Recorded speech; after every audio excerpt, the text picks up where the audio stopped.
And I wanted to ask you about, because I know this is something you talk about on let me make sure I'm making the right. It's not the Hatch, like the Lemon Pie website, Yep. right? When you talk about, hey, this is what we do, some of the things we do for the people that we help.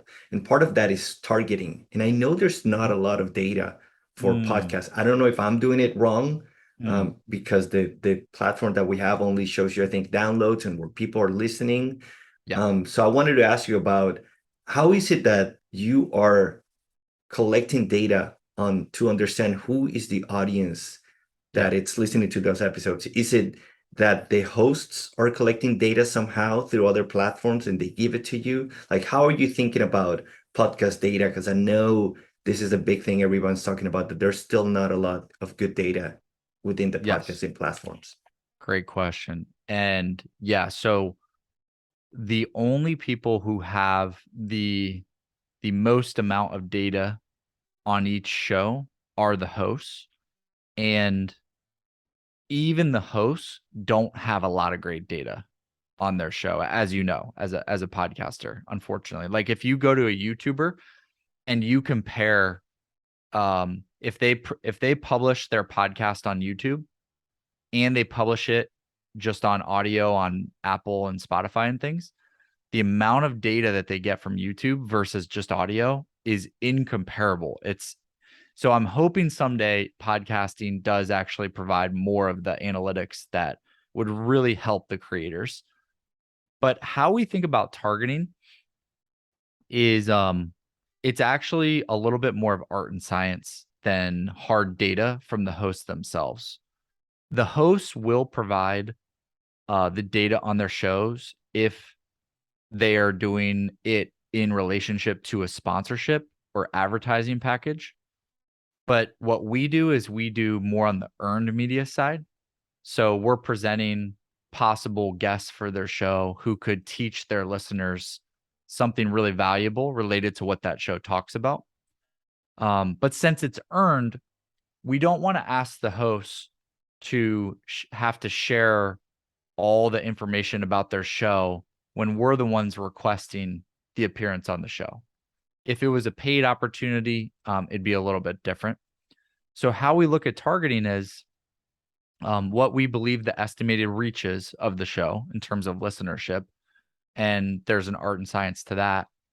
And then the there's actually a host of other factors we look at, quantitative and qualitative, but audience fit is the second most important one, which is, are these the right people that you're looking to get in front of? Like if you're going to go do interviews on a bunch of podcasts, who do you hope those listeners are that either you can attract as possible customers for your business or possible followers of your social accounts or whatever the case may be?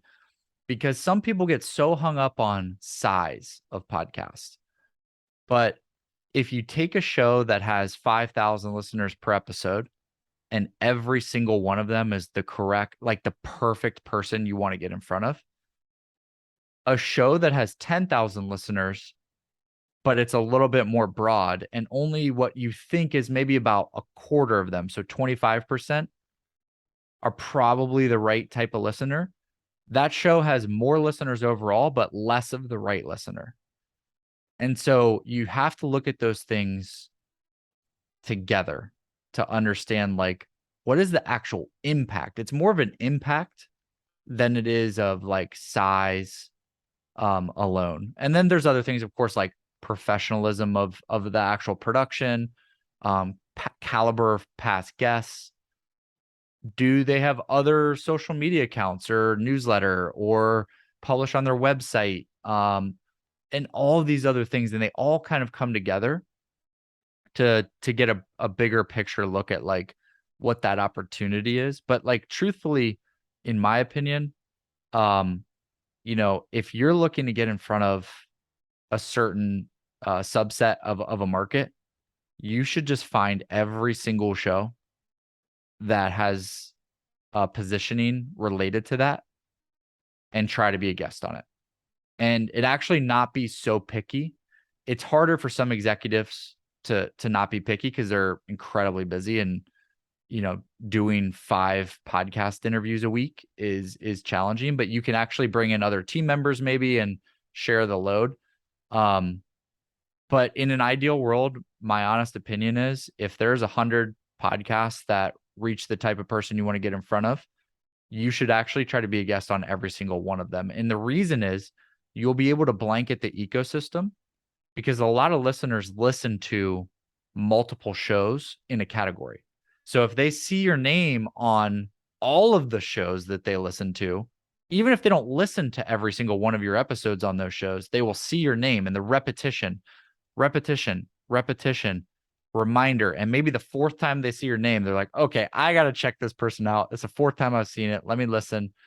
And it's that, it's that adage. It's like, look, it takes like how many times for somebody to take an action, for them to see an ad or see a thing and then take an action. And oftentimes it's multiple times. And the same concept applies here. So I know that's not possible for everybody, but that is honestly what I believe is the best approach.